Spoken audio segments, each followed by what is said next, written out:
नमस्कार दोस्तों, मैं आपका दोस्त Kuldeep Singh. India update news time और दंगल टाइम पर आपका स्वागत है। दोस्तों, अभी हम पहुंचे वार्ड नंबर 2 के अंदर, और वार्ड नंबर 2 के अंदर प्रत्याशी है, सबसे मजबूत प्रत्याशी है, युवा है और लड़की है, मजबूत इरादे के साथ चल रही है एडवोकेट चंचल रानी। एडवोकेट चंचल रानी हमारे साथ है। क्या कुछ इरादे लेके चल रही है, क्या समस्याएं आपकी इनके वार्ड में आ रही है और क्या कुछ सोच के ये चुनाव लड़ रही है, इनसे जानने की कोशिश करते हैं, इनसे बात करने। नमस्कार जी। नमस्कार जी। पहले तो आप सबको थैंक यू। आप लोगों से मिल रहे, घर घर जा रही हैं, किस तरह की समस्या आपके वार्ड में? देखिए, यहाँ पे जो समस्याएं हैं, रोड की समस्याएं हैं, सीवरेज की। जो टिब्बों पे है वहाँ पे बैक हो रहे हैं सीवरेज। वो शायद डाउन है लेवल सीवर का, इस वजह से, क्योंकि रोड बनेगी तभी सीवर ऊपर होंगे। तो ये एक बहुत बड़ी समस्या है, क्योंकि लोग जहाँ पे रह रहे हैं, खा रहे हैं, वहीं पे बैक हो रहा है पानी उसका। तो डेंगू और भी बहुत सारी समस्याएं होती है उससे। एक समस्या से बहुत सारी समस्याएं होती है। ये एक सबसे बड़ी समस्या है जो सीवरेज की है, और निकासी नहीं है। पीछे टिब्बों पे लोगों के पास पानी की सप्लाई नहीं है। मतलब कई तो कह रहे हैं कि भी यहाँ तो ऐसा लगता है कि ऐसा लगता है राजस्थान वाला जो सीन होता है ना, लोग टोकनी लेके जाते हैं दूर तक भरने किसी के घर। मीठे पानी की सप्लाई तो दूर, नॉर्मल पानी की सप्लाई भी नहीं है। पानी वहाँ पे पीने लायक नहीं है, खारा पानी है। मैं खुद वहाँ गई थी तो लोगों ने कहा जी मैडम ये वाला पानी पी के देखिए आप, ताकि आपको याद रहेगा कि यहाँ पे पानी की सप्लाई कैसी है और आप यहाँ के लिए कुछ करेंगी। पानी की हमारी मेन जो चीज़ें होती है मूलभूत, पानी हो गया। तो पानी ही नहीं है तो फिर उस चीज़ के लिए तो लोग अपनी शिकायतें करेंगे, और उनकी शिकायतें करना जायज़ भी है कहीं ना कहीं। पहले से आप बखूबी इन समस्याओं को जानती हैं, तो इनको ठीक करने के लिए आपने किस तरह का प्लान तैयार किया? देखिए, एक तो मैं एडवोकेट हूँ और मुझे 10 साल हो गए प्रैक्टिस में। तो हमारा काम कोर्ट में भी करना होता है लोगों की सेवा। हम सोचते हैं कि हमारे एजुकेशन के अकॉर्डिंग हम उस अकॉर्डिंग काम करें। तो एमसी का जो इलेक्शन है उसमें हम लोगों की सेवा ही करेंगे। ग्राउंड लेवल पे यहाँ चर्च है, यहाँ पे 10 साल पहले मैं टीच भी करती थी किसी टाइम में, जब यहाँ पे हॉस्टल हुआ करता था। तब भी हम देखते थे, और यहाँ पे जब घर नहीं होते थे, टिब्बे होते थे, दूर दूर तक बस थोड़े बहुत घर दिखते थे। तो बहुत ज्यादा घर बन गए हैं, पर घर होने के बावजूद यहाँ पे डेवलपमेंट नहीं हुई है जिस अकॉर्डिंग डेवलपमेंट होनी चाहिए इस एरिया में। अगर घर हैं, अनऑथोराइज्ड कॉलोनीज हैं, अगर वो ऑथोराइज नहीं होंगी तो डेवलपमेंट में भी प्रॉब्लम आएगी। तो हमारी कोशिश यही रहेगी, जो इस एरिया के अंदर कुछ एक एरियाज हैं जो अनऑथोराइज हैं, उनको ऑथोराइज करवाया जाए, ताकि वहाँ पे डेवलपमेंट हो। क्योंकि डेवलपमेंट में क्या प्रॉब्लम आ जाती है, दे आर सेइंग अफसर की दिस इज नॉट ऑथोराइज्ड, तो हम यहाँ पे डेवलपमेंट नहीं कर सकते, आपका पास नहीं हो सकता बजट। ठीक है, तो हमारी कोशिश first of all everything is we will do step by step.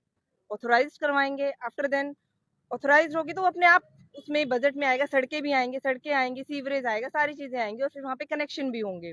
दूसरी समस्याएं जो बिजली के खंभों पे आपने देखे हैं, तारे ऐसे लटक रही है कि बस राम भरोसे है, कभी भी कुछ भी हो जाए। अगर बारिश में थोड़ा सा भी पानी भर जाए और कोई भी तार किसी के हाथ टच हो जाए किसी खंबे पे, तो आपने पिछले टाइम देखा भी था, बारिश के टाइम में कुछ इंसिडेंट भी हुए थे। तो ये एक समस्याएं रहती है। तो वो मौसम आने से पहले ही कोशिश की जाएगी कि तारों को सही किया जाए। जो गुच्छे बने हुए हैं तारों के, बिजली के मीटर घर के बाहर लगा दिए हैं, कोई भी आता है, पहले घरों में होते थे कनेक्शन तो दिखते नहीं होते, तो बाहर लग गए हैं, कोई भी छेड़खानी करके चला जाता है, कोई फेज डाउन हो जाता है, लाइट चली जाती है, सामने वाले घर की लाइट है, हमारे घर की लाइट नहीं है। ये चीजें बहुत रहती हैं समस्याएं। आजकल नशे का एक प्रकोप, जो चिट्टे का मानो चाहे और नशा मानो, हाँ जी, सिरसा के शहर के अंदर बहुत फैला हुआ है और आपके इस वार्ड के अंदर भी बहुत फैला हुआ है। बहुत फैला हुआ है। तो उसके लिए आप क्या करेंगे? उसके लिए सबसे कहीं ना कहीं जरूरी है एजुकेशन। दूसरी चीज है पार्क। अगर बच्चा, ग्रोथ खेलने से होती है बच्चे की ग्रोथ, अगर वो पार्कों में नहीं जाएगा, मोबाइलों में रहेगा। कई मूवीज होती हैं, बच्चे देखते हैं उसमें कि कोई सिगरेट पी रहा है, स्मोकिंग कर रहा है, this is the fashion trend. तो वो उनको लगता है it's the symbol of the fashion, तो वो वही करने लग जाता है बच्चा। तो वो चीजें बच्चों में तब कम होगी कि वो मोबाइल छोड़ेंगे, और मोबाइल बच्चा तब छोड़ेगा जब वो खेलेगा। आज हम हमारे बच्चों को गली से बाहर नहीं भेजते, घर के बाहर ही गलियां हैं, भेजेंगे कहाँ बच्चों? कोई भी रोड एक्सीडेंट हो जाए। तो इस एरिया में एक पार्क की बहुत बड़ी समस्या है। अटल पार्क है, बट जो पीछे का एरिया है, यहाँ ये प्रेम नगर है, इस लोकेलिटी है, तो वो अटल पार्क ले जाने में सोचते हैं।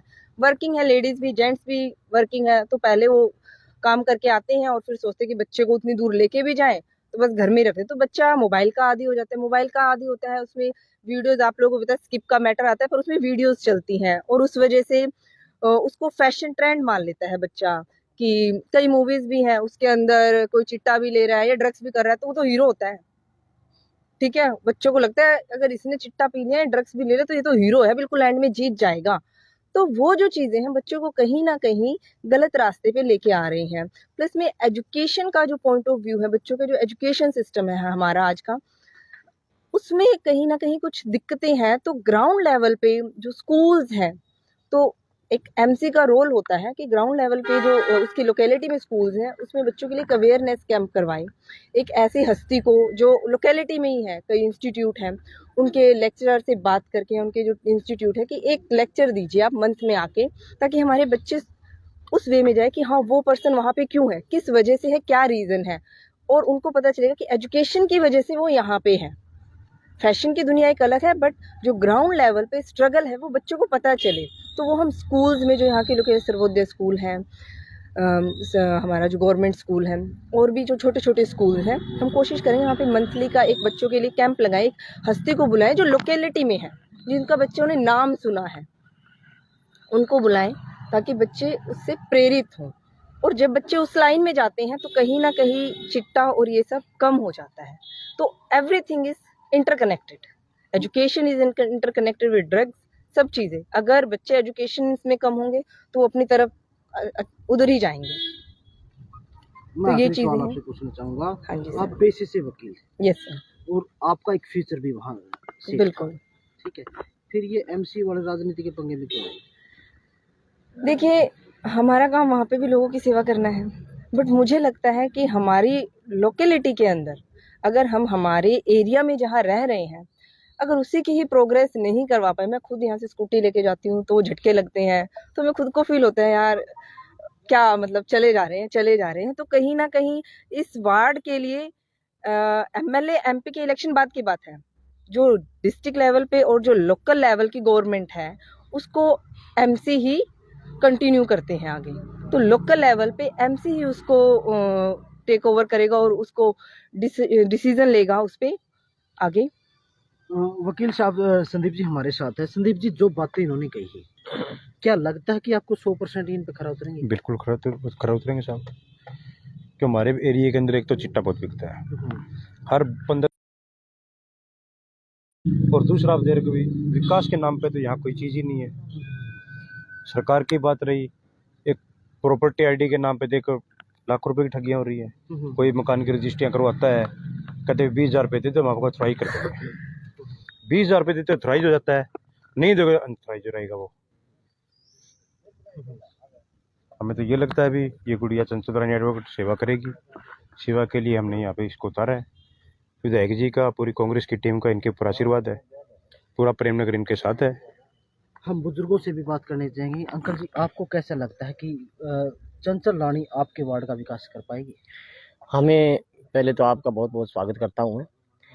हमें चंचल रानी पर भरोसा इसलिए किया है कि भी एक तो एडवोकेट है, एक इस पर थोड़ा सा हमारे को भरोसा था कि भी ये अपने मोहल्ले का और विकास करेगी, और एक ये अपनी बात कहने के बाद बात सुनेगी, इसलिए भरोसा। महिलाओं से, लड़कियों से बात करते, क्या लगता है आपको चंचल रानी कैसी है? जी, हम तो शुरू से जानते हैं, मैं इनकी बड़ी सिस्टर हूँ। तो मतलब आज से नहीं है, पहले भी कोरोना में भी जब बड़ी दिक्कतें आई थी तो दीदी ने तो अपने लेवल से मतलब जितना घर से हो सका राशन भी बांटा है यहाँ के एरिया के अंदर। मतलब सेवा का भाग आज का नहीं है, इनका तो पहले से ही है। मतलब एडवोकेसी तो बस ये कह लीजिए बस एक जीवन यापन ही है। तो इनका शुरू से बचपन से ही है कि सेवा का भाव रहे। पहले जब ये यूनिवर्सिटी में भी थी, जब ला कर रही थी, तो वहाँ जो झोपड़ियों के बच्चे होते थे तो उनको ये जाके वहां जाके खुद पढ़ाया करती थी। कई सारे कैंप लगाए थे इन्होंने वहां पे। मतलब आज से नहीं है इनका सेवा का भाव, शुरू से ही है। जब ये कॉलेज लेवल में थी तब भी, और उसके बाद जब यहाँ पे आए तो अब ये एमसी, आपने पूछा भी एमसी क्यों बनना चाहती हैं, तो सेवा का ही भाव है। क्योंकि हम जनता तक ज्यादातर कब पहुंच पाते हैं, जब हम किसी पोजीशन पे हैं, हमारे पास बहुत सारे सोर्सेज हैं जनता की सेवा करने के। एमसी बनने के बाद इनके पास कुछ पावर्स आएंगी जिससे हम ज्यादा जो है जनता तक पहुंच पाएंगे और उनकी सेवा कर पाएंगे। कार का निशान है जो हाथ के बिना पूरा नहीं होगा। और एक बात और कहना चाहूंगी मैम, जो चेयरमैन के इलेक्शन थे 1995 और 2000, बस 2000 के बाद आज तक चेयरमैन के इलेक्शन नहीं हुए सिरसा में, यानी कि 24 साल। यानी कि जब मैं बहुत छोटी होंगी, मतलब मैंने अपनी जिंदगी में अभी तक चेयरमैन के इलेक्शन नहीं देखे। 2000 में थी हमारी चेयरमैन जो जिनकी सुपुत्री आज जसविंदर कौर जी हैं, तो ये आप अंदाजा लगा लीजिए कि इतने साल 2000 से 2024 24 साल क्यों नहीं हुए इलेक्शन, आज हो रहे हैं इलेक्शन। तो कहीं ना कहीं प्रेशर है एमएलए एमपी का हमारे यहाँ पे, इस वजह से चेयरमैन, क्योंकि कमेटी हमारी चेयरमैन के बिना नहीं चलेगी। अगर घर का मुखिया नहीं है ना, तो घर के मेंबर्स काम करते हैं, बस टूटे फूटे काम करते हैं, चल रहा है। क्योंकि जब भी बात आती है जी हमारे यहाँ तो वैकेंट है पोस्ट चेयरमैन की, हम एडिशनल किसी को दे देंगे, अभी प्रॉब्लम आ रही है क्योंकि चेयरमैन की पोस्ट नहीं है हमारे पर। अब 24 साल बाद ये पोस्ट आ रही है, 2000 में थी जसविंदर कौर जी की माता जी सुखविंदर कौर गिल जी, और आज उनकी बेटी आ रही है। तो उनको भी राजनीति का पता है क्योंकि वो राजनीतिक बैकग्राउंड से हैं।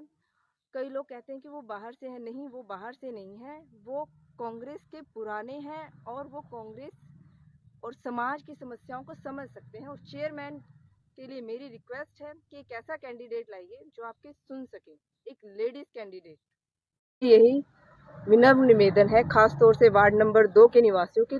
तीसरा बटन कार का है और तीसरा ही बटन कांग्रेस का है, तो 3 दबाने से 3 तिगाड़ा नहीं होगा, काम बनेगा। तो ठीक, आप सबसे रिक्वेस्ट है तो कार और हाथ दोनों का निशान का अपना हाथ उठाइए, इस बेटी के, इस बहन के सिर पे हाथ रखिए और आशीर्वाद दीजिए, कार पे मोहर लगाइए और अपनी गलियों में चलाइए। स्पीड बढ़ेगी, विकास की बढ़ेगी, समस्याएं दूर होंगी, हर तरह से विकास करवाएगी, क्योंकि ये जानती है, बखूबी जानती है, समझती है। आप इनका साथ दिए, ज्यादा से ज्यादा वीडियो को शेयर कीजिए, ज्यादा से ज्यादा लोगों तक बताइए, क्योंकि ऐसे युवाओं को आगे लेके आइए। नई सोच रखते हैं, नई उम्मीद रखते हैं, नया प्लान, नया विजन लेके आए हैं, क्योंकि ये नई चीजें पे काम करना चाहते हैं, पुरानी चीजें छोड़ दो। ये कहती है गलियां भी मैं पक्की करवा दूंगी, सीवरेज भी पक्की करवा दूंगी, लाइटें भी लगवा दूंगी, पानी भी आएगा। वो तो सब होगा ही होगा, सारे के सारे 32 वार्ड में कहते हैं कि वो होगा ही होगा। ये भी करवाएंगे, वो भी करवाते हैं, सब करवाएंगे। लेकिन नया देखिए ना, डिजिटल दौर लेके आना चाहती है, हॉस्पिटल के ऊपर काम करना चाहती है, स्कूलों के ऊपर काम करना चाहती है, गरीब बच्चों के उत्थान पे ऊपर काम करना चाहती है, नई चीजें लेके आना चाहती है। अगर चाहते हैं आपके मोहल्ले का, आपके वार्ड का, अपनी गली, आपके सिरसा का विकास, तो ऐसे युवाओं को आगे लेके आइए और दीजिए ऐसे आशीर्वाद, ऐसी बेटी को मोहर लगाइए कार के ऊपर। तो धन्यवाद दोस्तों, वीडियो को ज्यादा से ज्यादा शेयर करें। मैं आपका दोस्त Kuldeep Singh, India update news time और दंगल टाइम की तरफ से जय हिंद, जय भारत।